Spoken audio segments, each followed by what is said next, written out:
Okay, tonight I want to do a couple of recipes with you. I'm going to do Not Your Mama's salmon cakes. I promise you these are going to be really good. And we're not using canned salmon. I'm actually going to be using Arctic char fillets, which look like salmon, but they're a much milder taste.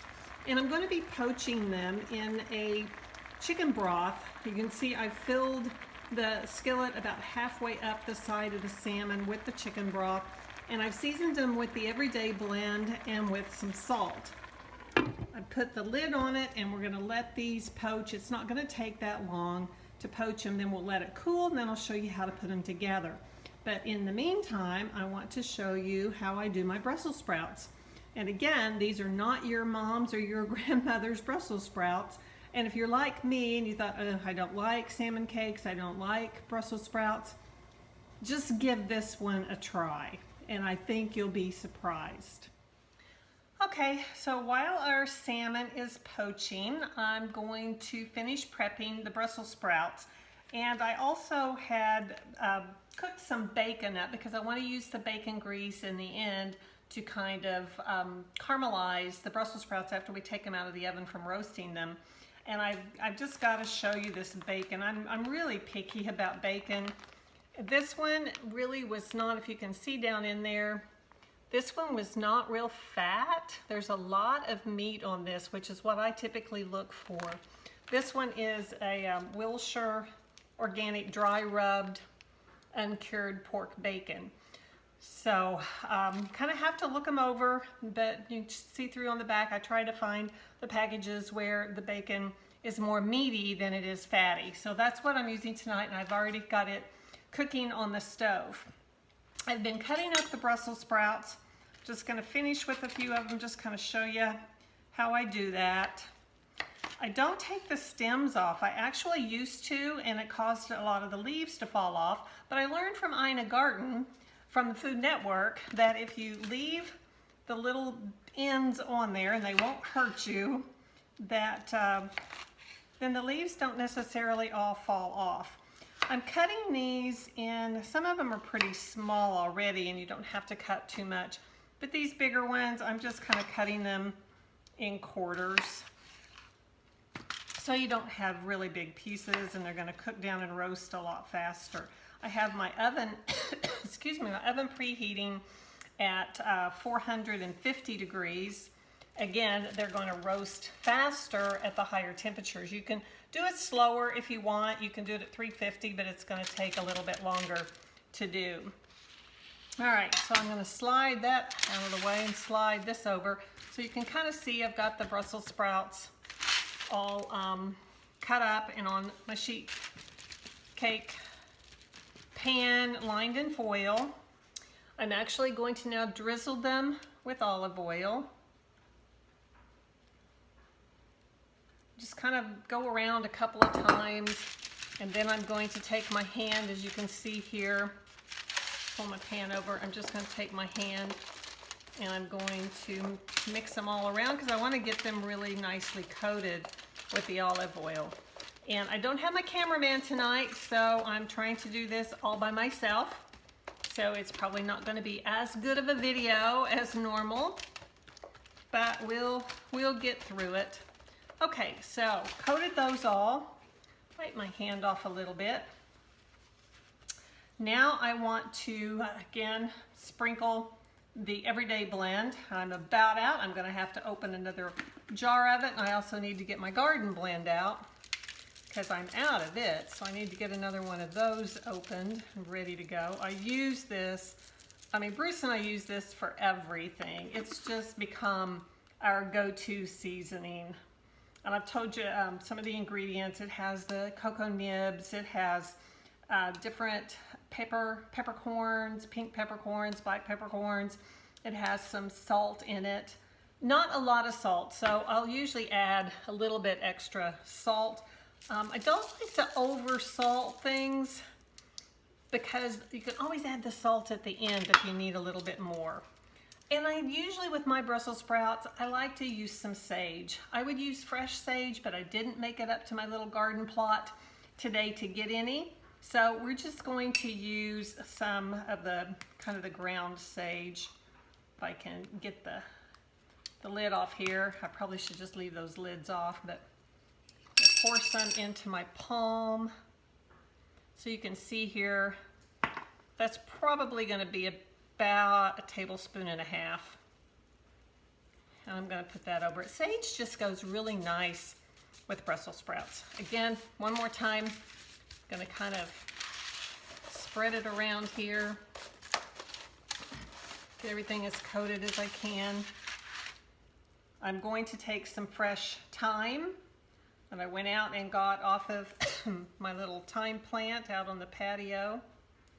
Got to tell you, the one nice thing about Texas is my growing season in the fall is a lot longer than it was up in Illinois.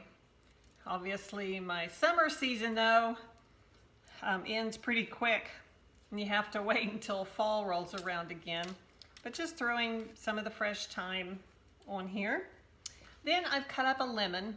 Another quick little, or nice little tip for lemons. I did have a lemon tree this year, and we got, gosh, I bet we probably got about 10 lemons off of it, nice sized lemons. And they kind of were all starting to come in at the same time. I'm like, oh gosh, I don't want to, have these all go bad on me. And maybe you're like me, if they're on sale, you're going to buy a bag of them at the store, and they may go bad on you. So a friend of mine, one of my neighbors, thank you, Judy, for this tip, said, well, put them in the freezer. And I did, and she's absolutely right. And they're so juicy when they come out. So I have a little bit left to use on my salmon. And the last thing I'm going to do is I'm going to cut up, maybe a little spot here. I'm going to cut up a little bit of, again, this is vegan butter. You can use real butter, but I'm going to put a little vegan butter. You can see I'm just going to kind of cut up these pieces. And I'm going to put them on like that. I'm going to wipe off my hands, and I'm going to move this tray out of the way so that I can show you what I'm going to do next. Move this over here. I really hate not having my cameraman. It makes it so much easier to do these. Okay. All right. I have them all out here. We're going to actually make up a pouch. And to do my pouch, I'm going to fold this one in, fold this end in, and then we're going to fold it up like this.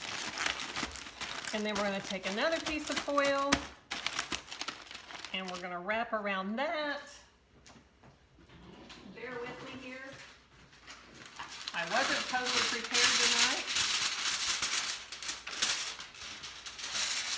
Okay, foil doesn't want to cooperate with me. Okay. So I'm going to take another piece. I want to make sure these don't really come out, my juice doesn't all run out. Okay. We're going to put a piece of foil under it on the pan. And then we're going to put these in the oven, 450 degrees. And you don't have to do it this way. You could have just left them spread out on the pan. That works well too.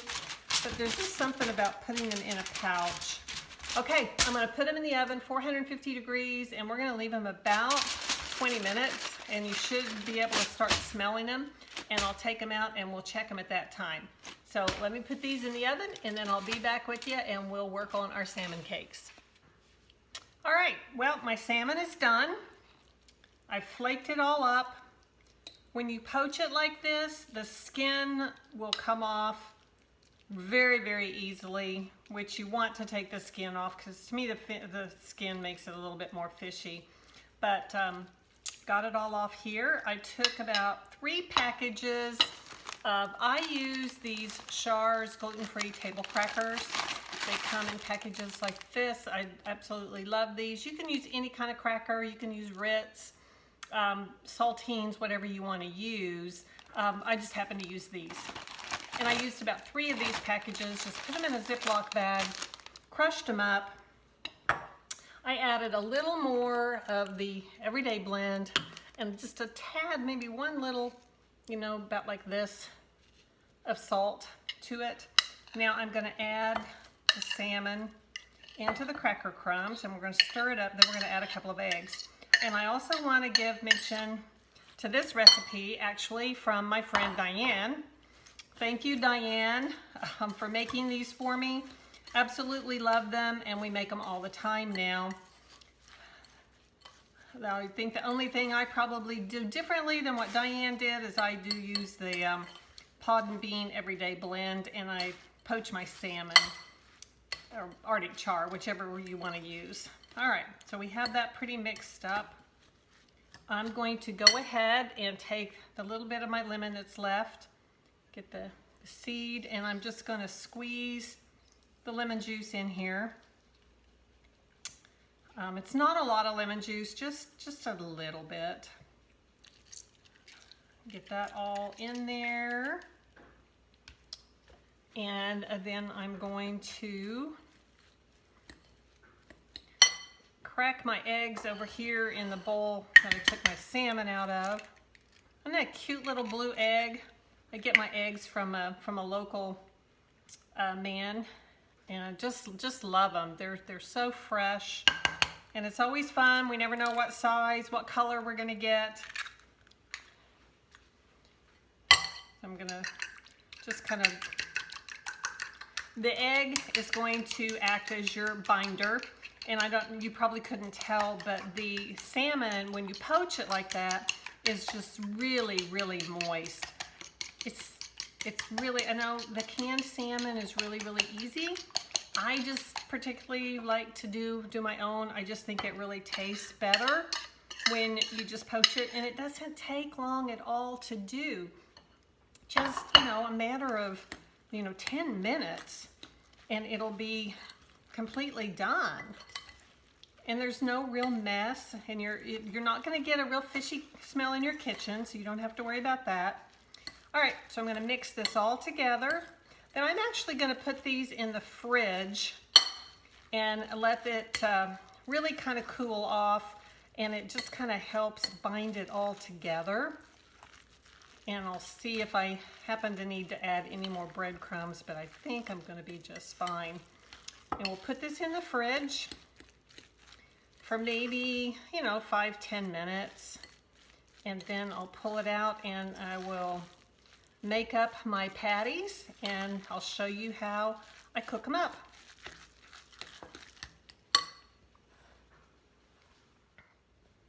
All right, well, I took my mixture out of the refrigerator, just let it cool maybe about 10 minutes or so.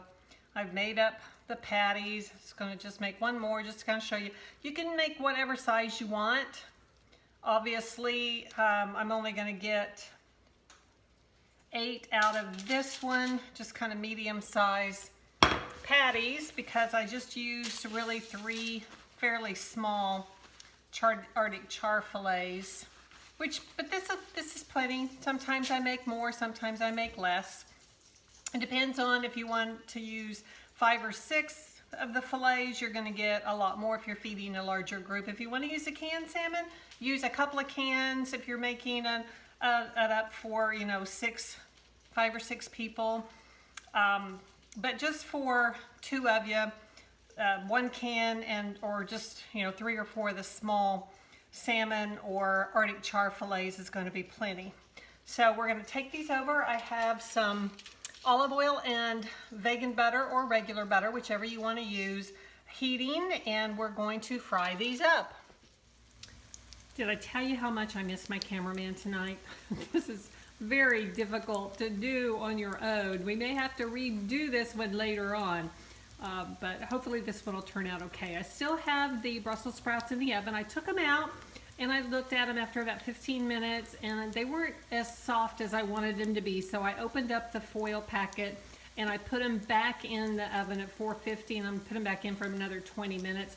Because it's okay if they get a little bit caramelized, because I'm going to do that on the top of the stove in the skillet anyway.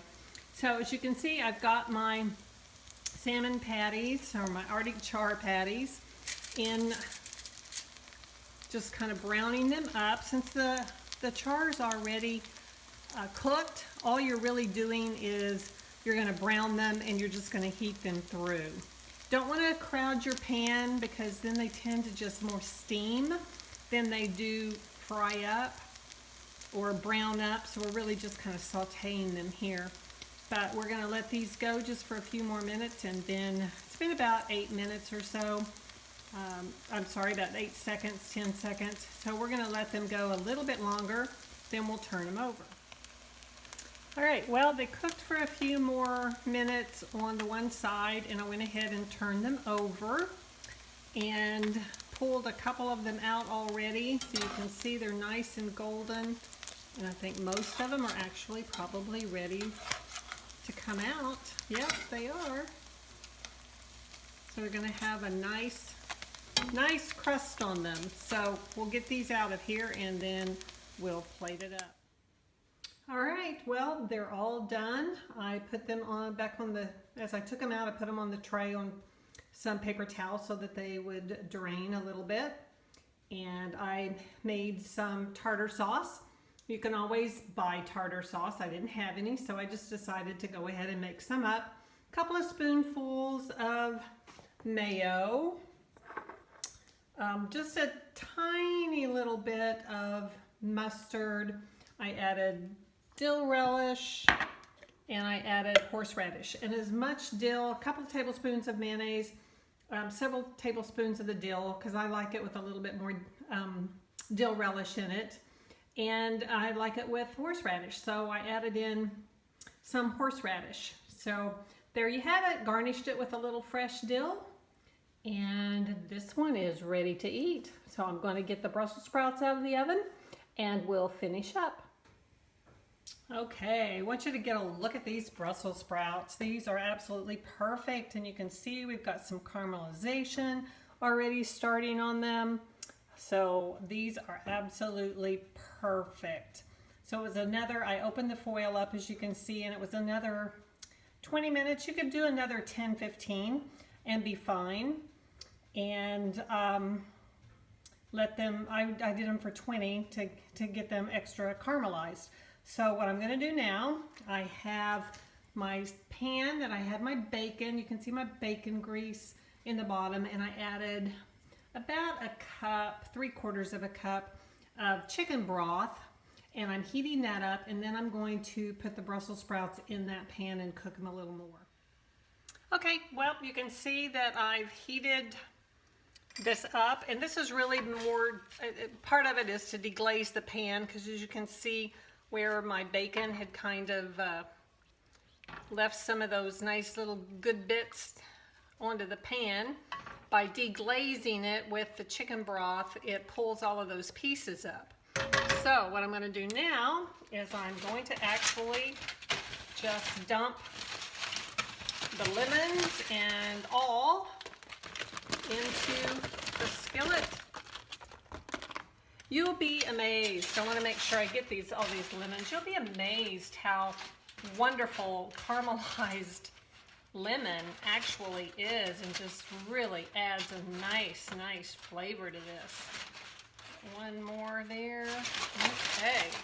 Easy cleanup. Roll it up, throw it away. Well, there's one pan I don't have to wash, so I'm going to have enough with all my skillets tonight. Okay, so we're going to cook these. I'm going to turn my fire back up a little bit. Cook these around in the chicken broth. Fortunately, I don't have to cook them too long and get them too caramelized, because they were already caramelized. And what I mean by caramelized, if you can see how this one has a nice brown on it? That's actually the caramelization. And that's what you really are looking for when you roast vegetables, is you want to get that nice caramelization. It adds a nice little kind of sweet taste to it.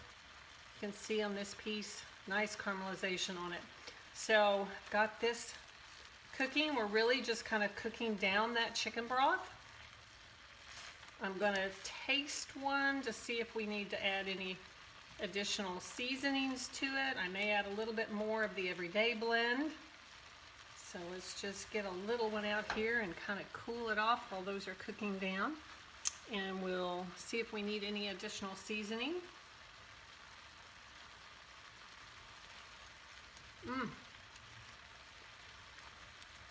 You know what?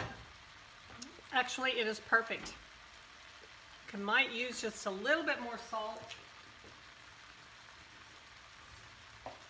And just for the heck of it, I'm going to add a little bit more of the everyday blend. Whoops. I find it easier just to take the top off and add it. And we're going to add just a little bit more salt and we are good. And I will crumble up our cooked bacon. As soon as I pull these out and we serve them up.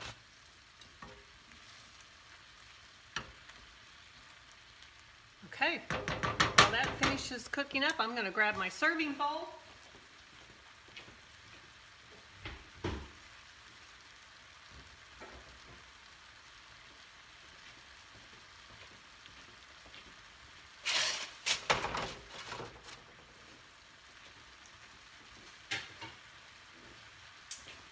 Bring my bacon over here so I can put that on. Pretty much have cooked out, can you see that? Pretty much have cooked out most of the chicken broth. Wish you all could smell this, and I can't wait for you to taste it. I know you may be saying, ugh, I don't like Brussels sprouts. I never liked Brussels sprouts until I started fixing them this way. And now I actually love them. So I'm gonna turn the fire off. We're going to pour these into my pretty serving bowl. I love my Italian Majolica serving bowls. This would be just as pretty in just a plain bowl. A plain white bowl would be very, very pretty. And then I'm just going to break up. You could cut it up if you wanted, but if you want the nice chunks of bacon. And this was about 4 or 5 slices. I'm just going to tear it up into pieces here. Sprinkle it over the top and then kind of mix it in so you get that nice little crunch. You could always drizzle a little bit more lemon if you wanted to on it. But I think with the caramelized lemon in there and you get a bite of that lemon with the Brussels sprouts, it's going to be awesome. So here was your 2 for 1 tonight. I decided to go ahead. I was going to make the salmon patties up, salmon cakes. I just decided to go ahead and do those because I wanted to do the Brussels sprout side. And there you go. If you're looking for a side for any night of the week, or if you were doing it for Christmas, we have Christmas coming up. You've got these wonderful Brussels sprouts, and I'm telling you, your guests, your family, I think will really, really like these. So until next time, bon appetito. Well, I thought I might do one final shot just to show you here. We've got the salmon cake, our tartar sauce, and our pretty bowl of Brussels sprouts. So I hope you'll try these. I think you'll really like them. Good enough to serve for company, but give it a try. Once again, bon appetito.